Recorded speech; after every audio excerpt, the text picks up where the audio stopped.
Naguère source d'espoir pour des milliers de migrants, la mer Méditerranée est maintenant devenue une fosse commune.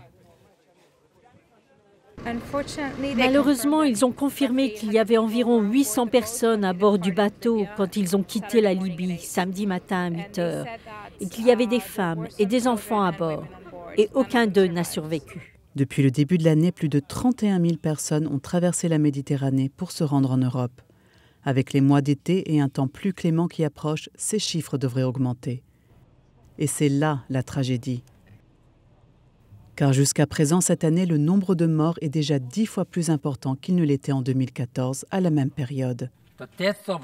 La mort de centaines de milliers de personnes et la mort de centaines de migrants au large des côtes de la Libye n'est pas seulement profondément triste, elle devrait choquer la conscience mondiale. La Méditerranée est en passe de devenir une mer de misère pour des milliers de migrants.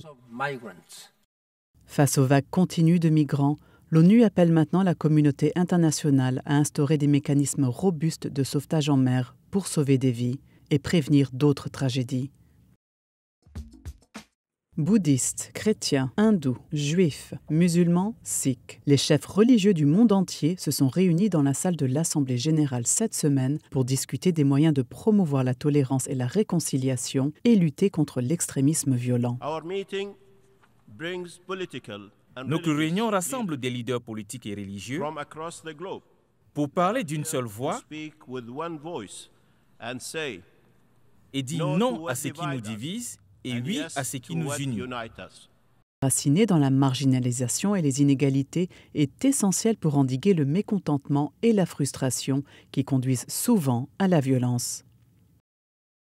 Relever les défis de la pauvreté et le manque de possibilités en matière d'éducation et d'emploi peut constituer la base d'une approche globale visant à créer des sociétés pacifiques.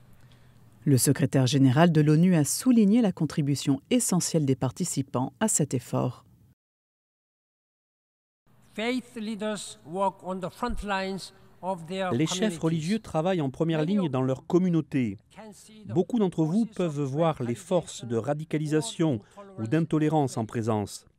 Je vous exhorte à user de votre influence spirituelle et morale pour contrer leurs discours en vous élevant pour la modération et la compréhension mutuelle.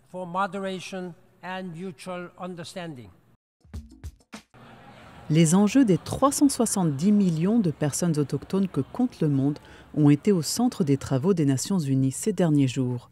L'instance permanente sur les questions autochtones a ouvert sa 14e session avec une représentation d'Alexander Kulich et Antonina Anoufrieva de la Russie et une cérémonie de bienvenue par le chef de la nation Onondaga. C'est notre façon d'être. Peu importe le nombre de personnes réunies au même endroit, il importe de donner grâce. Maintenant, respectueusement, nous pouvons mettre nos esprits en commun. Parmi les points inscrits à l'ordre du jour de cette session, le développement social, le suicide chez les jeunes, le changement climatique et les droits de l'homme. S'adressant au forum, le vice-secrétaire général Jan Eliasson a appelé les États membres à s'assurer que le nouveau programme de développement durable en cours d'élaboration inclura les droits des peuples autochtones. Efforçons-nous de faire en sorte que les droits économiques, sociaux et culturels des peuples autochtones soient réalisés. Des droits qui sont essentiels pour la dignité et en fait la survie de nous tous.